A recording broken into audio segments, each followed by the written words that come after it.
미주 한인들의 정치 이야기, 미쿡 정치 농장.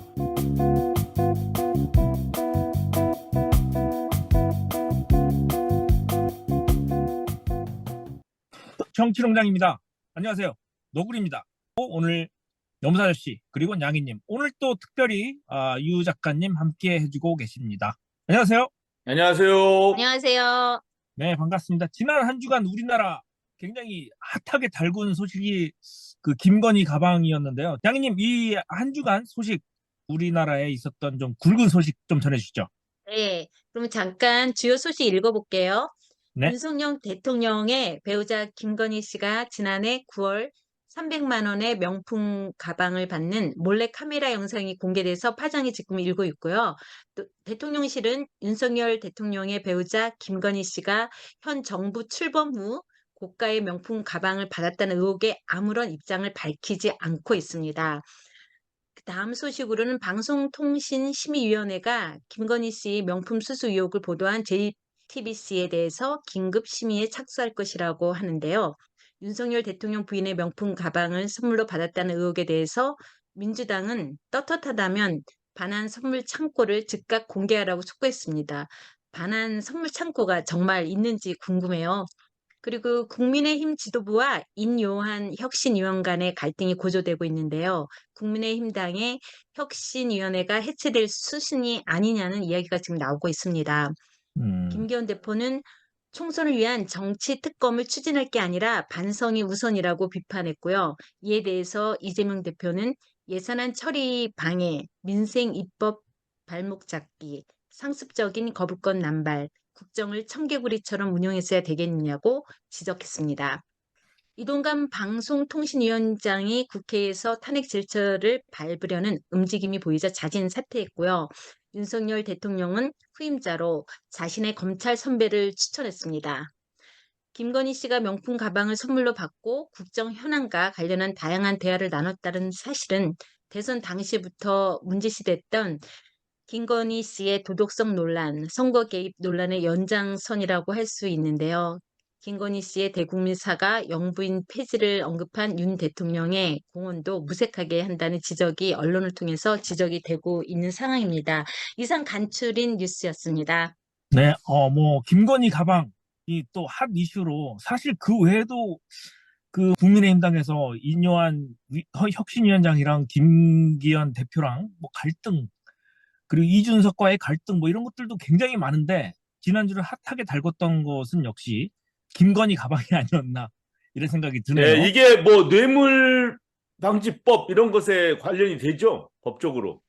네, 거기에도 들어가고 지금 김영란법에도 저촉이 된다고 얘기를 하거든요. 그리고 보통 대통령 임기가 끝날 때까지는 어떤 법적으로 전혀 이렇게 제재를 받을 수 없지만 영부인은 그냥 일반인이나 마찬가지거든요. 그래서 충분히 검찰에서 기소를 할 수 있는 그런 상황이라서, 그리고 너무 확실하게 지금 영상에 남아 있어서 그냥 넘어가는 게 쉽지는 않을 것 같아요. 예, 뇌물이라는 게 특히 공직자라든가 비록 국가 일은 아니더라도 어떤 기업체라도 모든 일들을 공정하게 해야 되는데, 어떤 특정한 사람한테 뭔가를 받고 특혜를 베풀고 하면은 공공 질서가 무너지기 때문에 이런 걸 방지하는 거예요. 제가 옛날에 보잉에서 한번 근무를 한 적이 있는데, 보잉사 직원은 아니었지만 파견 근무를 했는데, 거기에 구매본부였어요. 거기에 구매본부니까 어떻겠어요. 거기에다가 뭐 팔려고 엄청나게 많은 로비들을 할 거 아닙니까? 모든 회사들이 네. 장비, 자료 이런 걸 모두 사거든요, 거기서는. 그렇기 때문에 그런지 거기에 규칙이 정확하게 나와 있어요. 어떻게 나와 있냐? 해당 기업체가 기브어웨이 있죠. 그냥 일반적으로 만들어서 뭐 넥타이핀 아니면 조그만 손수건, 기념품, 볼펜, 그쪽 회사 로고가 들어있는 뭐 이런 것까지만 받을 수 있도록 딱 정해놨어요.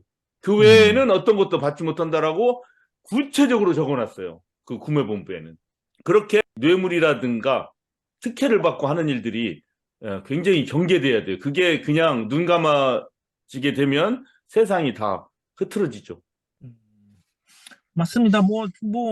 윤석열이 영부 이제 폐지한다 뭐 이렇게 입 바른 얘기는 참 잘하는 것 같아요. 뭐 공정, 상식, 자유 있던 말은 잘하는데 진짜 그 공정과 자유와 상식이 어디 기준 상식인지 그 대목이 참 궁금하고요. 저는 개인적으로 노무현 정부 때 제가 민방위 회관을 빌린 적이 있었는데 관계자분들한테 제가 자양강장제 한 박스를 나눠 좀 수고하신다 고맙다고 나눠 드리려고 했더니 안 된다고 이런 거 받으면 안 된다고 그래서 제가 끝끝내 못 드리고 버리고 온 적이 있습니다. 그래서 버리고 저희다 버릴 테니까 그냥 뭐 그리고 간다고 알아서 하시라고. 근데 뭐 저는 봐달라는 그런 의도는 아니었는데 그럼에도 불구하고 끝까지 안 받으시더라고요. 나중에 가봤더니 쓰레기통에 그대로 있어가지고 제가 그래요. 들고 그게 온 기억이 있습니다. 한인들의 정서 있잖아요. 아유, 그래도 어디 갈 때 이렇게 뭐라도 들고 가야지. 그게 과연 예의나 그분들을 위한 어떤 그 배려냐 아니면 대가를 바라고 특혜를 얻으려고 하는 어떤 행위냐 이런 것에 대해서 이제 분명히 모호할 때도 있기 때문에 그래서 아예 일절 주고받고 하는 걸 하지 말아야 된다 이거죠. 정확하게. 네네네. 근데 잘 그거를 영부인 모범을 보여야 될 영부인이 그걸 어긴 게 그냥 이렇게 많잖아요. 드러났으니. 지금 근데 뭐 국민의힘 아까 쪽에서는 지금 네. 이 건을 함정 수사라고 몰고 가고 싶어서 지금 벌써 언론 플레이를 하는 거를 봤는데요. 이게 함정 수사라는 거는 이 사람이 뭐 전혀 이렇게 뇌물을 받을 의사가 전혀 없는데 수 없이 뇌물을 받게끔 그 상황을 만들어 놓고 그걸 찍었으면 그게 함정 수사인데 지금 얘기를 들어보니까 그 최 목사님이라는 그 분이 북한 그쪽 통일운동 관련돼서 아마 그 김건희 여사를 만나려고 했고 그랬는데 연락을 해도 연락이 안 되는데 이렇게 명품을 들고 가면 그리고 미리 사진을 찍어서 카톡으로 보내주면 그 약속이 잡히고 그랬대잖아요. 그러니까 그게 개인적으로 있다고 저는 했어요. 그런 식으로 하는 것에 대해서 그렇게 뭐 상큼하진 않아요. 그런 식으로 미리 막 뭐 계획을 해가지고. 근데 문제는 뭐 그것도 문제가 좀 있고 그거는 개인의 호불호의 문제인데 이제 정말 명품 가방을 이런 식으로 넙석넙석 받는 증거물이 딱 나왔다는 게 이제 그게 큰 문제죠. 근데 그 함정 수사 내지는 그 의도 이런 것에 대해서 뭐 무조건 박수 칠 사람은 박수 치겠지만 개인적으로 저는 그런 거는 조금 저도 그게 예. 궁금해가지고 좀 자세히 찾아봤는데요. 그 서울의 소리의 그 김명수 기자든가요? 저희 전에 그 김건희 여사 같이 뭐 누나 동생 뭐 이런 식으로 대화를 오랫동안 한 거를 폭로해가지고 난리가 났었죠. 한마디로 김건희 여사가 예를 들면 뭐 윤석열 대통령에 대해서 어떻게 생각하는지 뭐 다른 그 민주 인사들에 대해서 어떻게 생각하는지 이런 거 다 나오고 그랬던 기자였어요. 근데 그 목사님이 그분을 찾아갔고 얘기를 했던 것 같아요. 근데 이분은 순수하게 정말로 통일운동에 김건희 여사가 도움을 줄 수 있을 거라고 생각을 해서 처음에 연락을 했대요. 근데 김건희 여사가 지금 보니까 그 아까 말한 그 기자도 그렇고 또 이분도 그렇고 좀 진보 측에 있는 사람들하고도 일부러 자기가 노력을 해서 그런 건지 모르지만 어떤 친한 관계를 좀 유지를 많이 해왔더라고요. 그러니까 처음에는 김건희 여사의 본 모습, 윤석열 대통령 본 모습을 전혀 모르는 사람 입장에서는 어떻게 해서든지 좀 연락해서 이렇게 도움을 받으려고 하는 그런 순수한 목적으로 갔는데 이분이 그 김건희 여사가 자기가 북한 문제를 앞으로 이제 해결을 하겠다 이런 식으로 얘기하는 걸 듣고 이거는 조금 약간 국정농단이 아닐까. 그리고 또 다른 사람의 그 다른 고위직에 그 인사청탁을 하는 얘기를 들었다고 하더라고요. 근데 그때만 해도 녹음할 생각도 안 했고, 그래서 이거는 굉장히 심각한 좀 옳지 않은 일이 벌어지는구나. 그래서 그거를 녹음을 해야겠다 이런 생각을 하게 됐대요. 그 기자랑 얘기를 하고. 그래서 이럴 경우는 순수하게 기자가 인볼브됐기 때문에 이건 함정 수사가 아니라 사실을 찾기 위한 기자의 노력으로 봐줄 수 있다라고 하더라고요. 뭐 함정 수사였건 그거 가방 받은 것이 더 문제가 아닌가 이런 생각이 들고요. 저는 또 한 가지 눈에 들어온 것이 그 이동관 방송통신위원장 탄핵될까봐 사표를 내고 사의를 표하고 이제 윤석열이 검찰 자기 선배 이 윤석열이 믿을 수 있는 사람이 자기 검사 뭐 정계에도 사실 그 사람이 입문한 게 국민의힘당에서 그냥 어쩔 수 없이 등 떠밀려서 된 거니까 믿을 사람이 검찰밖에 없는지 그 선배를 그 방통위에 추천한 게 저는 그게 좀 많이 눈에 들어왔습니다. 예, 방송통신이 위원회가 방송통신을 이렇게 관리를 해야 되느냐. 제일 중요한 것은 살아있는 정권에 대해서 비판을 할 수 있는 언론이 있게 해야 되거든요. 근데 지금은 그거를 못하게 하려고 하고 있잖아요. 그러면서 방송을 살리려고 한다. 이렇게 얘기하는 게 어불성설이에요. 그러니까 정권이 진정으로 방송을 원한다면 자기를 욕하는, 비판하는 언론이 잘 돼나가게 그냥 보장해줘야 돼요. 아주 쉽게 그렇게 생각하면 돼요. 지금 헷갈리게 왜 이렇게 방송통신 얘기가 자꾸 나오고 하느냐 하는데 저는 이렇게 단칼에 정리하고 싶어요. 네, 맞습니다. 무엇보다 언론 얘기하면 저희가 또 한도 끝도 없기 때문에 뭐 짧게 제가 논평을 하자면 정말 우리나라 언론은 좀 균형 잡힌 소식을 좀 전해야 되지 않나 그런 생각이 듭니다. 유 작가님 그 팔레스타인 전쟁 반대 집회 나가셨었죠? 그 이야기 좀 잠깐 해주시죠. 네, 세바님하고 전에도 한번 나갔었죠, 같이. 네. 인사를 못 드렸네요. 안녕하세요. 이 작가입니다. 잽싸네요. 오랜만입니다. 반갑습니다. 네. 세바님하고 뭐 지난번에도 같이 갔었는데 그 팻말을 이렇게 들고 NC 코리안스 우리 한국 사람도 여기 왔다. 같이 동참한다. 이걸 보여주기 위해서 그 이후에 또 여러 번 나갔어요.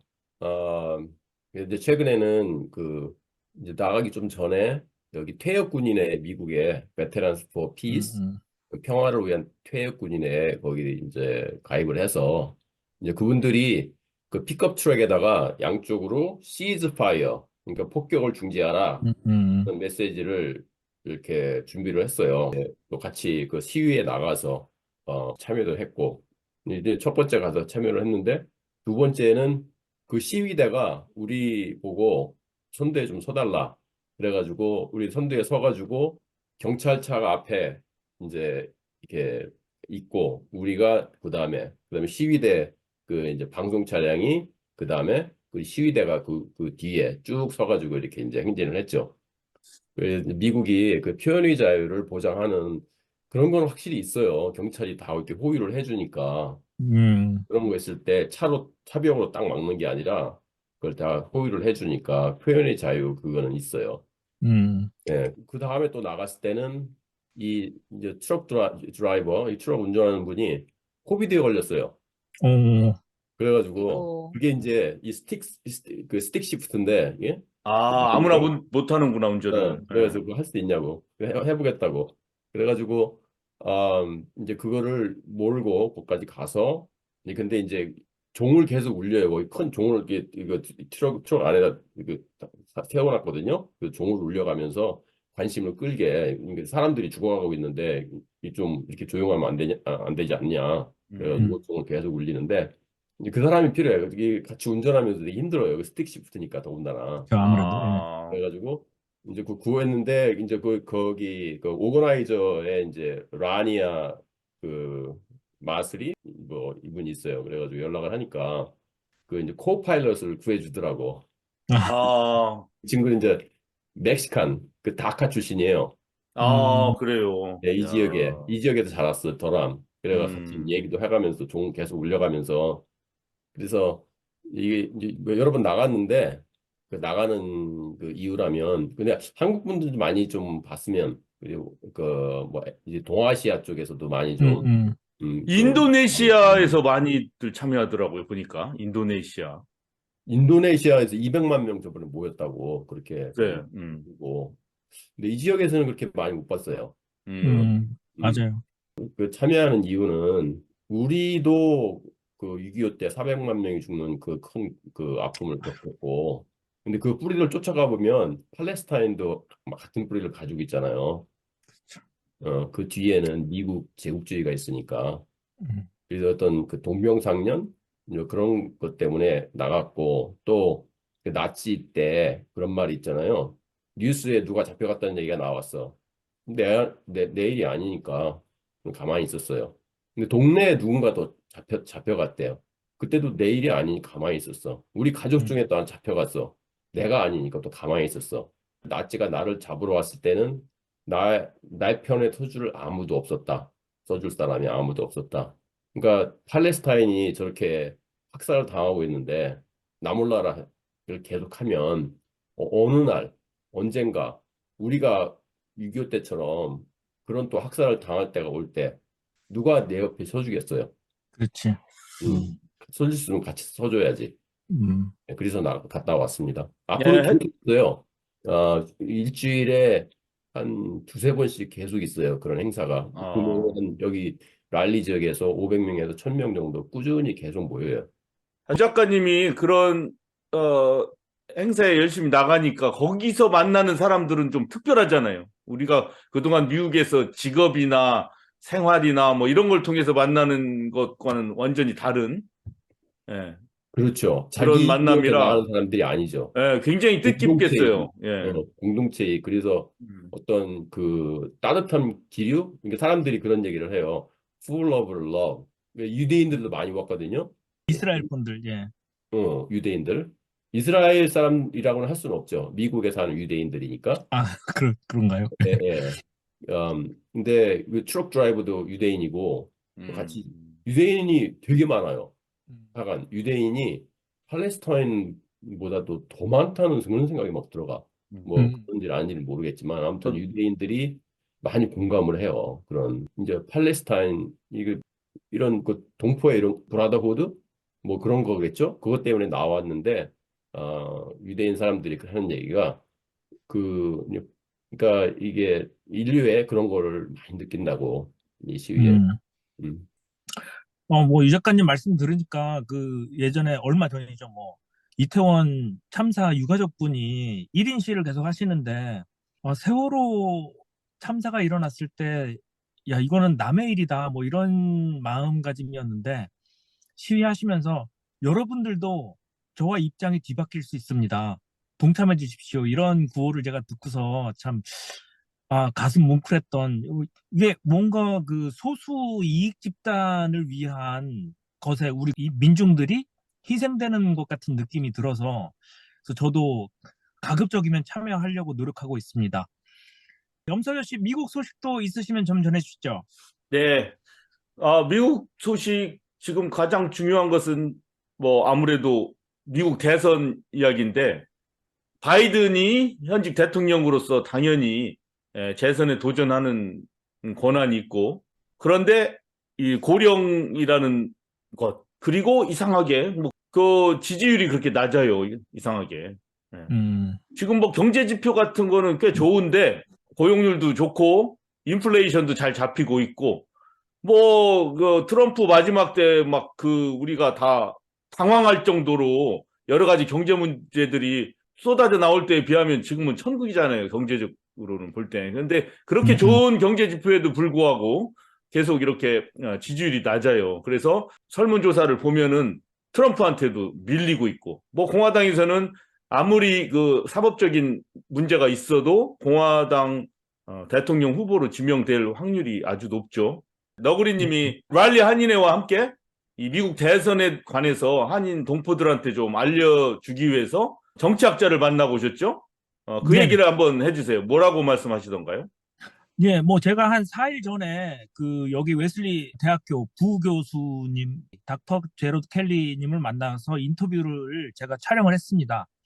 그분은 이제 선거 정치에 관련된 그런 전문 지식을 갖고 있는 분이라 좀 식견을 좀 넓힐 수 있는 기회를 가졌는데, 네, 그분이 전공이 선거 그리고 여론조사 이런 부분을 또 전공하셨더라고요. 정치학자 네네, 중에서도. 맞습니다. 예. 결론적으로는 한 줄 평을 하자면 투표하십시오. 뭐 요겁니다. 우리가 국민들이 정치에 관심을 더 가져야 정치인들이 딴짓 못하고 정치를 좀 친근하게 할 수 있다. 뭐 이런 내용으로 좀 규합할 수 있을 것 같습니다. 예, 뭐 규합까지야 뭐 하지 마시고 문제는 트럼프는 고정 지지층이 죽으라고 머리끈 동여 매고서 투표하러 나오는데 민주당 같은 경우 좋은 어떤 일이 있을 때는 같이 나올 텐데 요번 같이 바이든에 대해서 민주당 내에서 그다지 이렇게 인기가 없을 때는 안 나와버린단 말이죠. 그렇게 되면은 이제 민주당이 지고 트럼프가 또 대통령 당선될 가능성이 많은 거죠. 그런 그렇죠. 거를 우려를 하는 것 같아요. 그 교수님도. 뭐 어저께인가요? 그 여론조사 보니까는 그 니키 헤일리인가? 예, 니키 헤일리 전 사우스캐롤라이나 주지사 네, 그리고 그분한테도 이제 전 유엔 바이든이 대사. 예. 밀린다는 그런 여론조사가 있어서 좀 뭐 지켜보고는 있는데, 아무튼 우리가 좀 투표하고 정치에 더 관심을 보여야 우리랑 굉장히 밀접하기 때문에 생활이 좀 더 나아질 수 있다. 뭐 이런 마인드를 좀 가지시면 좋을 것 같습니다. 예, 다음 주에 미국의 민주당원들, 데모크래트들은 바이든의 고령 문제라든가 현재 경기, 그리고 트럼프에 대한 생각, 이런 투표, 이런 거에 대해서 어떤 생각들을 하는지, 이 민주당원들 아니면 민주적 성향의 유권자들은 어떤 생각들을 하고 있는가, 현재. 이것을 우리 정치농장 식구인 타 프렌치가 다음 주에 나와서 설명을 해드리도록 하겠습니다. 네, 그리고 우리 태바유님이 이 정치농장에 이 말을 전해달라고 보내왔습니다. 그 자승스님이란 분이 조계종에 굉장히 총무원장도 하고 많은 권력을 갖고 계신 분인데, 지난주에 어느 암자에 가서 불을 태워가지고 돌아가신 끔찍한 사건이 있었죠. 네네. 예, 그래서 뭐 메모를 남겨놨는데 무슨 뭐 저게 자필이냐 아니냐 여러 가지 참 수상쩍은 사건이에요, 이게 아주. 그래서 국정원 직원도 나와서 조사를 한다고 하는데, 어쨌든 이 자승스님이 스스로의 메모에 따르면 소신공양이다 이렇게 했는데, 태바유님이 잘 보고 있는 그 홍익학당의 윤홍식 철학자 분 계시죠? 그분의 같은 경우는 이게 무슨 소신공양이냐, 그냥 자살이다, 자살. 그리고 이 자승스님이 그동안 불교의 권력과 정치 권력과 연계돼서 숱한 많은 어떤 일들을 했기 때문에 그냥 극단적 선택이다. 이 소신공양하고는 거리가 멀다. 이 불교계를 욕되게 하지 마라. 그리고 차라리 이렇게 그 문제 많았던 불교계 자승 스님이 돌아가셨으니 이것을 기회로 삼아서 이제 불교계는 다시 정신 차리고 거듭나는 불교가 되기를 바란다, 이런 말씀을 하셨다고 합니다. 그리고 그분 하시는 말씀은 소신공양을 해야만 깨달은다. 그러면 뭐 전 인류가 깨달음을 얻기 위해서 그럼 다 분신자살해야 된다는 얘기가, 뭐 이런 좀 역설적인 얘기를 이 윤홍식 선생님이 하셨다고 우리 태바유님이 이 말을 꼭 전해달라고 해서 제가 대신 말씀드립니다. 네, 잘 들었습니다. 오늘 저희가 준비한 소식은 여기까지인데요. 우리 대한민국에서 그 요즘에 서울의 봄이라는 영화가 굉장히 유행을 하고 있다고 합니다. 근데 유행의 그 중추적인 역할을 하는 연령대가 2030, 20대, 30대 젊은 층인데요. 왜 우리가 역사를 왜 영화로 배워야 되는지, 왜 우리가 교과서나 이런 역사책에서는 이런 전두환 역사 같은 것을 배울 수가 없는지, 참 이게 1980년대 일어난 사건임에도 불구하고 굉장히 안타깝게 생각을 합니다. 우리 애청자분들도 지금 듣고 계시는 언론사, 큰 언론사의 뉴스가 정말 맞는 소식인지, 균형 잡힌 소식인지 조금 스스로 생각해 보시면 좋을 듯 합니다. 저희는 여기서 인사드리고요. 다음 주에 또 건강한 모습으로 찾아뵙겠습니다. 애청해 주신 여러분들 감사합니다. 네, 수고하셨습니다. 수고하셨어요. 해외 동포들을 위한 유용한 정보나 행사, 이벤트 등 알리고 싶으신 것이 있으시면 미우새에 알려주세요. 다음에 또 만나요.